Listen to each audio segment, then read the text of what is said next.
Welcome to the Fantasy Throwdown Podcast, bringing you the latest updates from the world of sports, gambling, and pop culture. Because you can't have a show without hot takes or a Tiger King meme these days. Know what I'm saying?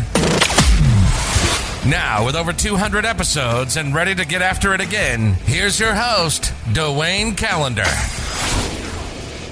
All right, guys, welcome to the show. Sunday morning, getting after it. A great card last night with the UFC and boxing between Alvarez and Plant. Just tremendous action all around in the fight game. Definitely check out those cards if you didn't get to see it, because realistically, it was an awesome night of fights all around for UFC and boxing. Everyone acquitted themselves well. Plenty of entertainment to be had, but let's get into the NFL action this week and get right into the picks and some of the plays for DFS purposes.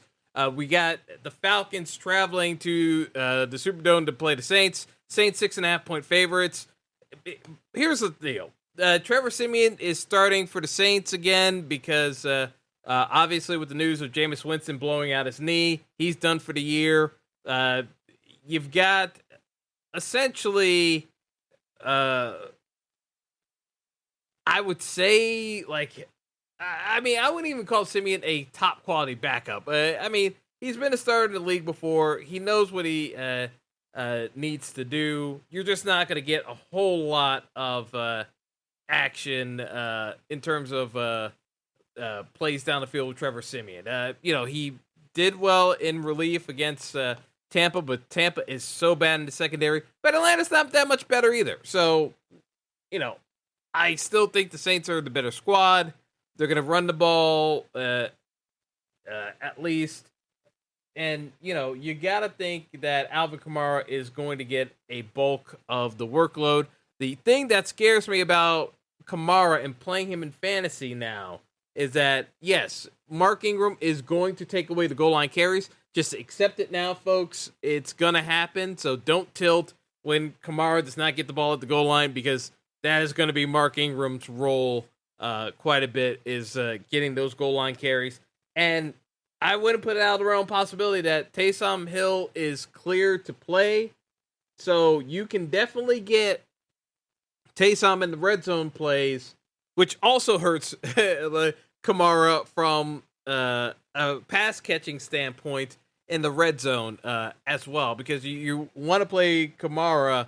You're expecting him to get a lot of workload in the passing game as well on dump offs from Simeon, but don't put it out of the realm possibility that you're going to get Taysom Hill in the red zone. So I'm just not sold on Kamara, and he's 8,200 on DraftKings. He's a very pricey on FanDuel. I'm just not going there. To me, there's just other plays you can get to that make more sense. So I just don't like it from a fantasy perspective. I don't like pretty much anyone in this game outside of Cordero Patterson, most likely if you were playing in cash, because Patterson's 6,300 on DraftKings, 7K on FanDuel, and he's gonna get pass catching work. Calvin Ridley is still out for indefinitely now because of mental health reasons. It is what it is. I just don't necessarily see a whole lot in this game that has me even remotely interested. So I'm just, this is one of those cross-off games from fantasy purposes, in my opinion. I just don't see a whole lot there to really try to capitalize on. So for me, this is a game where I think the Saints win. Do they cover? I will say yeah, but I wouldn't bet this one. It's just not a great line, and it really didn't move that much with this the Simeon being announced as a starter. It's just kind of a wash in my opinion. Buffalo traveling to Jacksonville to play the Jags. Buffalo 14.5-point favorites. Bills are going to stomp here. The Urban Meyer experiment has flamed out spectacularly, and Jacksonville just, cannot get out of their own way. They don't make adjustments. They don't really do much of anything. And now that they're racking up injuries, we don't know if James Robinson is going to be able to play in this game. Buffalo already has a good defense. I just see a very long day for Trevor Lawrence. And, as much as I hate large lines like this, where you got 2 touchdowns, the problem is I just don't see where Jacksonville is scoring a bunch of points against this Buffalo defense. And I know Buffalo's offense can put up points against this Jacksonville squad. And honestly, Zach Moss could have a good day running the football. He's 5,200 on DraftKings. And, it's just one of those games where I think Buffalo just gets up on them and just smashes. I don't see much resistance coming out of Jacksonville in this game. And yeah, could this be one of those trap game spots where Buffalo gets caught looking ahead? Possibly, but can Jacksonville take advantage of it is the question. I just don't think so. As I said, they don't make a ton of adjustments. It's just poorly coached team. Talent is banged up. I don't like it. You can play Stephon Diggs. He's 7,700 on DraftKings. Even better play on FanDuel at 7,600, in my opinion. He can definitely finally have one of the breakout weeks we've been waiting for. I just think that they get up enough that, if he doesn't get in the first quarter, you may need to start thinking about pivoting to other plays in the afternoon slate. Because the Bills can get up early enough, and Diggs doesn't really factor in much past the third quarter. You got to be prepared for that. Next up, we've got Cleveland traveling to Cincinnati to play the Bengals. Bengals 2.5-point favorites. Obviously, all the talk is about Odell Beckham Jr. getting cut by the Browns. No one's giving Cleveland a shot here. Here's my deal with this game. I don't think the Bengals are that good.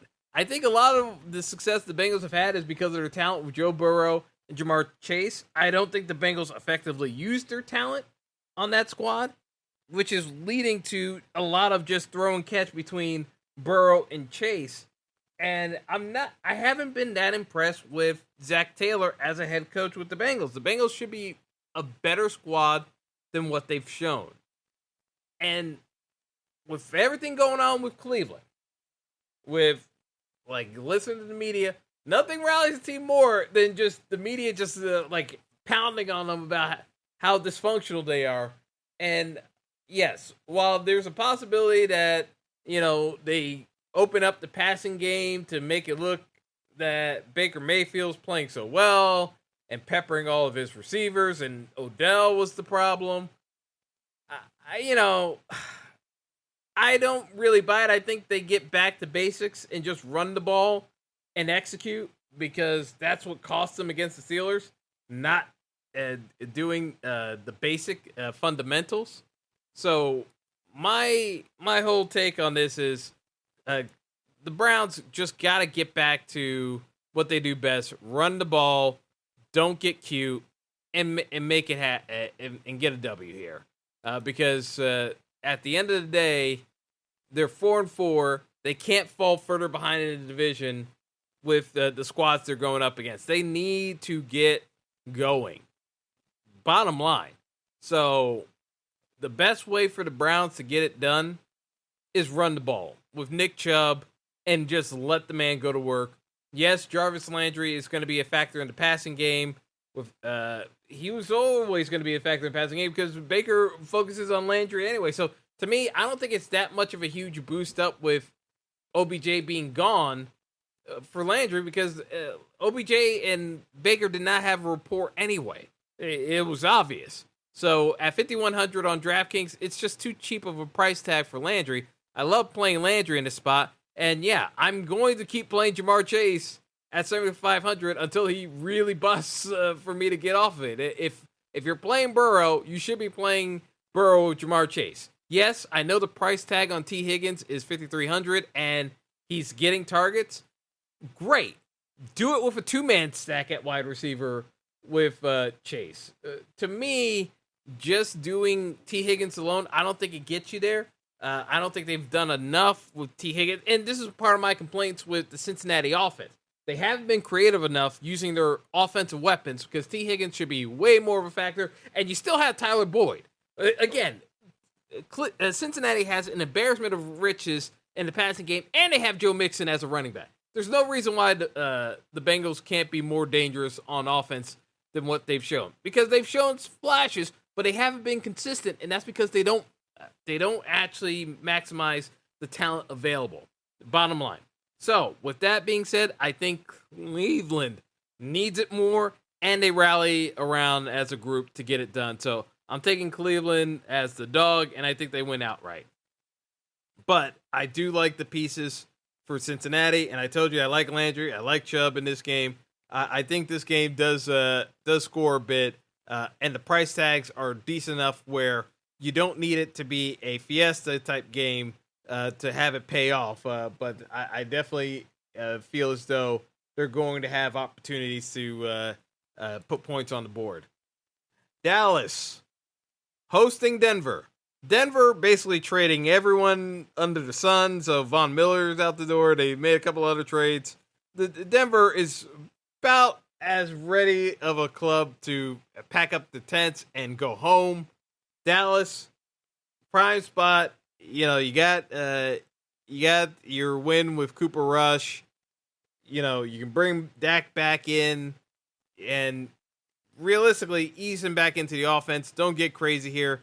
9.5 point spread. I think Dallas covers this one pretty easily. Feed Zeke the ball. He wants the ball. He knows that Tony Pollard is the better running back. I will keep saying it. Pollard is the better running back than Zeke at this point.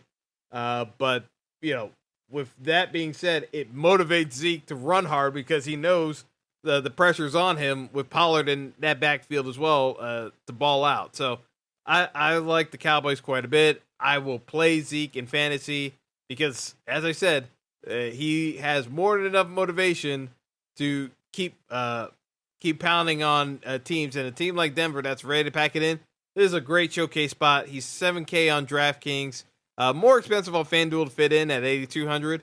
But love the price on DK for certain. I'll be playing Zeke on FanDuel because I think his ownership gets hurt quite a bit because he's more expensive and folks just don't want to go there. So I'm going to have exposure to Zeke on FanDuel as well at that price tag. It's just that the price tag on DK makes him so attractive that he's going to be popular, but it's good chalk. So I'm not going to fight it. Next up. Oh, and you can play Dallas defense. The problem is that Dallas defense, isn't that good that I would feel great at 3,300. But the Broncos, again, banged up. Noah Fant is unlikely to be able to play. Not that Noah Fant was doing a whole lot anyway. Yes, Jerry Jeudy's back, but that offensive line is pretty banged up. All across the board, Denver just looks ready to pack it in. Maybe they show up today, but I wouldn't hold my breath over it. All right, moving on. We got Miami hosting Houston. Dolphin, 6.5 point favorites. Again, Houston not trading Deshaun Watson. I'm wondering to see what is this magical trade that they've got up their sleeve that they can't pull the trigger on any trade offers because they've gotten numerous offers that they would actually hold on to Deshaun Watson when now next year he's more likely to be suspended, thus hurting his trade value. I'm very curious about what Houston's angle is here because if you don't think Watson's getting suspended, fine. But it looks like Watson, regardless of how the investigation plays out, and we still don't know, that he's going to get suspended, your trade leverage is even worse next year. Didn't make any sense to me, but it is what it is. So the team that would have traded for Watson, one of them being the Dolphins, it looks like Tua might be hurt, but he may give it a go. Jacoby Brissett looks to be healthier with the shoulder to start if Tua can't go. I just don't like the Dolphins pieces at all. I think it's just a complete just a mess of an offense. I don't understand Myles Gaskin call. I keep seeing Myles Gaskin get talked up in circles for fantasy and DFS. I don't see it. I really don't see this one. Gaskin just hasn't really gotten there ever when he's been chalk. And, it's not as though Houston's defense is that pathetic run stopping wise. So I'm not seeing it. I'm really not seeing it. I know he's 5,100, but to me, I would rather just play Devontae Booker on the Giants and just go with that because, do I want to play Devontae Booker that much? Not really, but I know the Giants are going to give him work as well. Oh, and I got that wrong. Myles Gaskin is 6,100 on. Oh no, it's 6,100 on FanDuel, 5,100 on DraftKings. I just don't think there's enough value with Gaskin because realistically, you're hoping he gets in the end zone. I'm not entirely sure how well this Miami team moves the ball for Gaskin to get in the end zone. I would rather play Zach Moss on both sides because I know Buffalo's going to put up points against Jacksonville. They're a heavy favorite. Why wouldn't you play Zach Moss instead of Myles Gaskin? I know the Bills don't like running the ball, but they should be comfortably ahead enough on Jacksonville that running the ball is the prudent thing to do to salt the game away. Maybe it's just me. Maybe I just have the wrong read on the situation. But to me, Myles Gaskin, 5,800 on DraftKings. Man, I keep seeing these guys being slightly off. 5,800 on DraftKings, 6,100 on FanDuel. Devontae Booker is 5,900 on DraftKings, and 6K on FanDuel. Maybe that's why I was getting it mixed up. But, I just don't get it. I don't get the Gaskin play. To me, you can do Booker or Moss, and they're both better plays than Myles Gaskin, in my opinion. That's just the way I look at it. Did the Dolphins cover? Yeah, I could see them winning by a touchdown, but it will be close. Yeah, I don't think it's nearly as clear cut as folks are making it out to be that the Dolphins cover this game at 6.5. I mean, I know Houston's bad, and the thing is, Tyrod Taylor's coming back, and yes, that is definitely an upgrade over Davis Mills, but Houston definitely has their issues as well, and they're not really trying to win games either. You could play. I don't have a great feel for betting on this one, but I would take Miami more often than not.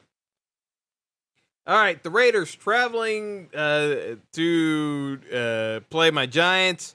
Raiders 2.5-point favorites on the road. Classic 1:00 East Coast game where West Coast team is traveling. The issue with the Giants, and this is the reason why I would still lean more towards the Raiders, is that the Giants have a COVID outbreak where you've had a number of players under surveillance, potentially not available to go between players and coaching staff. We just played on Monday night. I think the Raiders start out slow, so this game is kind of back and forth.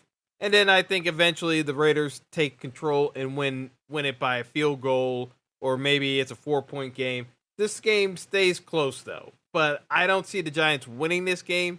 But I do see it staying close enough, and this line is low enough that, yeah, I could see it sucking in people to take the Giants side.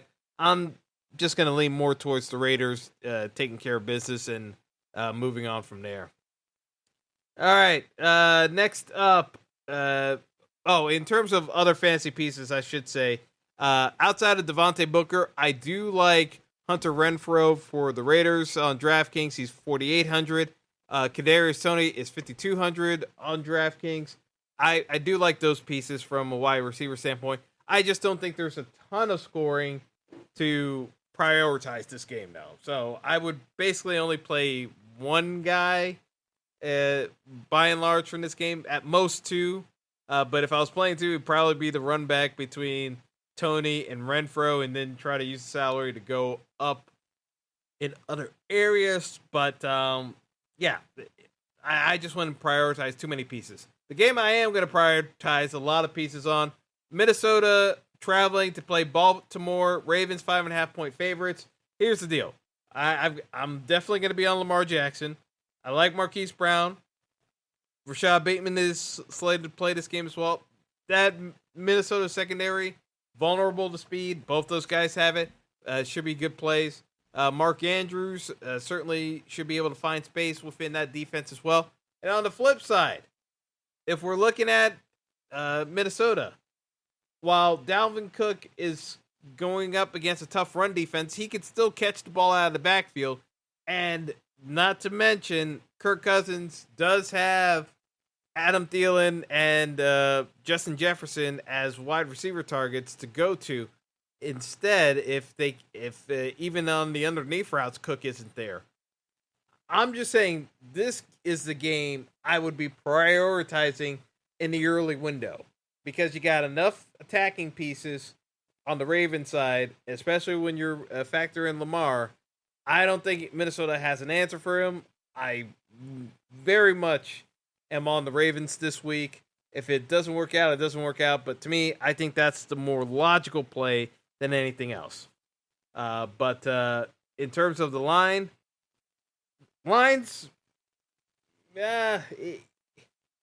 I would probably use this in the teaser. I think the Ravens win, but I would feel more comfortable teasing this one down from the 5.5. And there are a couple other games that we can talk about as well with everything going on that we can use for a teaser, if you will. But for a pick pool, yeah, I would still take Baltimore, but not nearly as confident. But I do like the Ravens to win, and I would likely be throwing this one into a teaser. New England traveling to Carolina to play the Panthers. Pats are 3.5-point favorites. Honestly, just forget this game even exists. I think the Pats win. I think it's boring as hell. Damian Harris, you can play him at running back, but I just don't see a ton of upside in this game. And, I'm not going crazy over playing Damian Harris at 6K on DraftKings.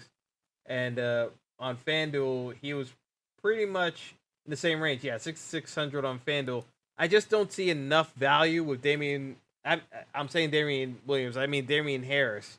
That he's going to be a great play. To me, I would play the Pats defense and call it a day. Don't really like any pieces coming back for Carolina.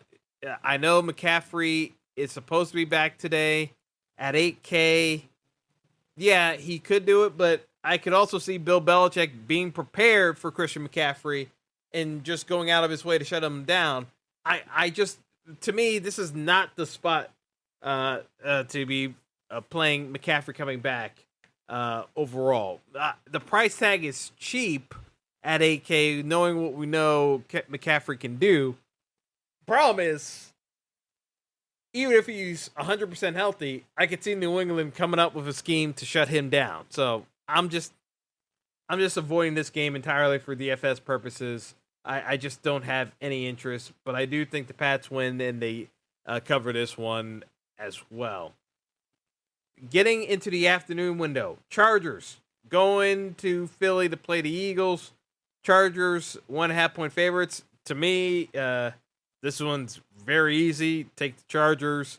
I like Justin Herbert. I tell you every week, you can play Justin Herbert with a wide receiver weapon, either in Keenan Allen or Mike Williams. I will not fight you. You play Austin Eckler against the Eagles' run defense. That's viable as well. I have no issues with playing Chargers pieces against the Eagles. I do have a tough time seeing the Eagles run back because we've seen Jalen Hurts struggle to make completions in down the field to even Devonta Smith. Like he's having a harder time getting it done. I don't know if it's necessarily a lock that I don't think it's necessarily a lock that you can run it back with anyone on the Philly side. Like, it's the thing that scares me. I think the Chargers put up points, but I have a hard time seeing how Philly's scoring because, Jalen Hurts is just so inconsistent passing that I'm a little skittish outside of Goddard because it's when he throws a Goddard, it's a short enough pass route that he can hit that. It's the wide receivers that have given me pause because as talented as Devonta Smith is, Jalen Hurts has not put him in good positions to win balls in the last couple of games as teams have made adjustments to what Hurts is and isn't comfortable throwing in terms of passing routes. So, it's a tough one to gauge, but I do like the Chargers pieces. I'm just not sure I'm going to have any run back with Philly right now. And I know people are talking up Boston Scott. I'm just going to say this about Boston Scott. You've got a running back carousel with Boston Scott and Jordan Howard. They had one of the easiest matchups if not the easiest matchup last week against Detroit, who had no motivation. And they just pounded them on the ground. And that's really what it came down to. So I'm not going on Philly run game based off of that alone. So I'll let other people go into Philly run game. I'm just not going there. So that's neither here nor there. I think Chargers win. Very comfortable betting that one. It's one of the games I'm targeting the most, to be perfectly honest. Next up, Arizona traveling to San Francisco to play the 49ers. Arizona 2.5-point favorites. The issue here is Kyler Murray's injured. Most signs point towards him not playing. So you'd have Colt McCoy as a backup, and there's a possibility DeAndre Hopkins doesn't play either. With that news, most people are going to shift towards San Francisco. I'm just not sold on this Niners team because they've just been so inconsistent that I think Arizona's talented enough with their defense to force turnovers. I think they can get the win anyway. I think they are better than the Niners are right now if Jimmy Garoppolo can't play better. And I don't know. I just don't know what we're going to get out of the 49ers today. It's very... It's very I don't want to say disconcerting because I don't really give a damn about the 49ers, but it's a telling sign that San Francisco just keeps trying to find ways of making this thing work because I don't know. I don't know. Actually, hold on. Yeah, in terms of the actual slate itself, I just don't know what else the 49ers can do at this point to make life easier for Jimmy Garoppolo. Because if you watched that Bears game last week, the 49ers were struggling mightily in that game. Yes, they eventually got it done against the Bears. But it took a while to get there. Like, a while. Like, there were opportunities for the Bears to actually take control of that game. They just didn't know how to get it done. So, again, I'm not that impressed with what I've seen from the 49ers offense. Eli Mitchell could be the difference maker here if he gets a monster game on the ground. But I'm just not entirely sold on this one. Yeah, I'm going to wait till the later news to try to get a little better read on the line and kind of make my play there. But, if it's a contest, pick 'em lock that locks before then, I'm just going to take a chance with Arizona because I think people will eventually shift over to the 49ers and hedge their bet. I'd rather just go ahead and commit to whom I believe is the better team anyway. So, and again, it impacts the fantasy pieces because I would say Rondale Moore is in play for Arizona if things work out. And then on the 49ers side, we don't even know if Deebo Samuel's going to play for the 49ers. And he's been outside of Kittle, the number one target for the 49ers, it's a toss-up in this game, to be honest. Who's healthy enough to play? So I don't necessarily love trying to attack this game from a fantasy perspective because it could flip on a dime. And, I'd rather just look at it in the afternoon-only slate and make my decision point there rather than pigeonholing myself to that game in the main window. So that's where we go from there. Finally, the game of the day. We've got Green Bay minus Aaron Rodgers and his homeopathic immunization regimen that did not stop his COVID-19 positive test. Listen, we could talk about Aaron Rodgers. I'm not going to because we have better things to do. Needless to say, he put his team in a bad spot. Chiefs were a 0.5-point favorite to begin the week. They're now a 7.5-point favorite with Jordan Love under center for the Packers. I think this line's way too high. For as much as the Chiefs have struggled, I think this line is just too high. Bottom line, the way it looks to me is that you have to be willing to take the Packers side if the line's going to be this high at 7.5. I think the Chiefs can win, are going to win this game.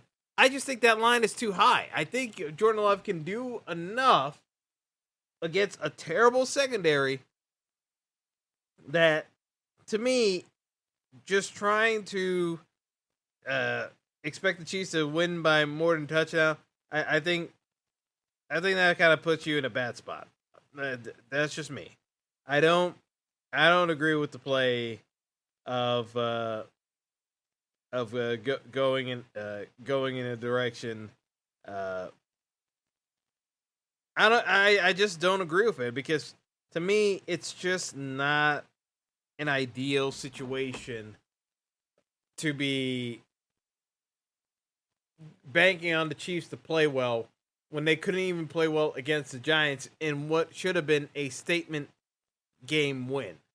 They barely beat the Giants, and honestly, if the Giants executed a little bit better, they win that game. They literally could have won that game against the Chiefs and knocked me out of my survivor pools because I was on the Chiefs because it just made sense from a survivor pool standpoint, and I don't trust the Chiefs the rest of the year in Survivor, so it made sense to go that route. But honestly, I think Jordan Love at 4,400 on DraftKings. I know people don't want to go there because you don't necessarily need the salary savings. But I think Jordan Love can have a good day throwing the ball against the secondary, even if it's dump off passes to Aaron Jones. And yes, I think the Packers do try to take some shots against this Chiefs secondary to draw penalties. And hey, maybe he completes a deep ball to Devontae Adams. It's not as though Devontae isn't a top tier wide receiver.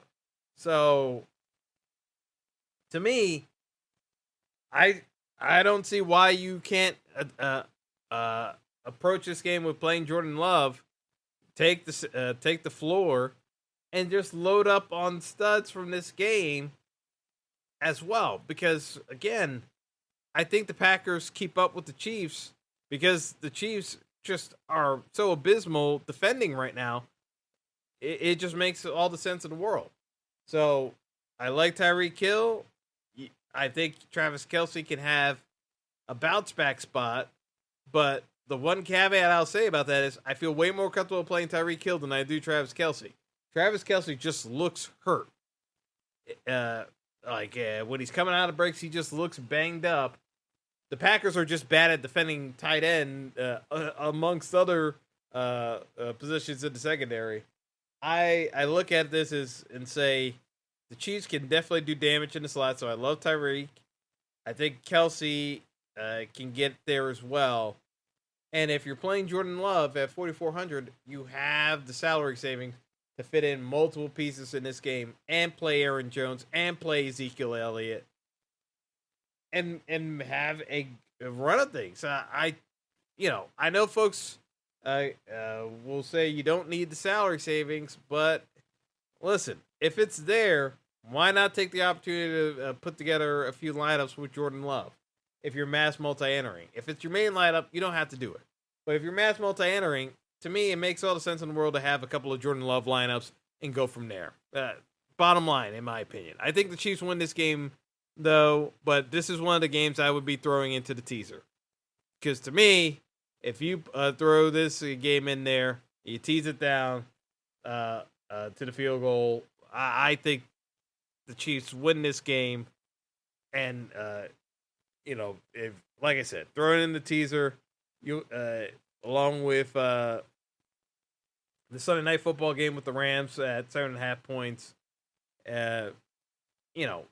I just think that there are enough games where you can start using teasers to your advantage in these spots, because some of these games teams are going to win.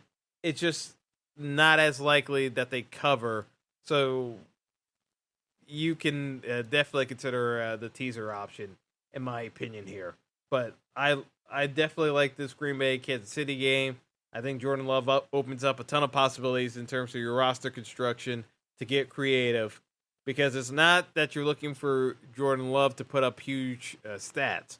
It's that you can create game scripts with the salary savings at quarterback to get studs in matchups where you think there's going to be scoring, because I don't think the scoring is going to be as intense today. So might be a lighter workload for Scott Hanson and the NFL Red Zone guys this week, but we'll see. Sunday Night Football, obviously no Derrick Henry for the Titans.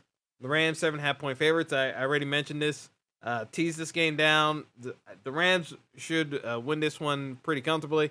I just don't know if Tennessee can make it interesting with a backdoor cover. So this is why I would tease this game down, because there's a possibility that Tennessee gets creative and they give the Rams more trouble, because the Rams may just look past Tennessee thinking that it's a cakewalk kind of game with no Derrick Henry.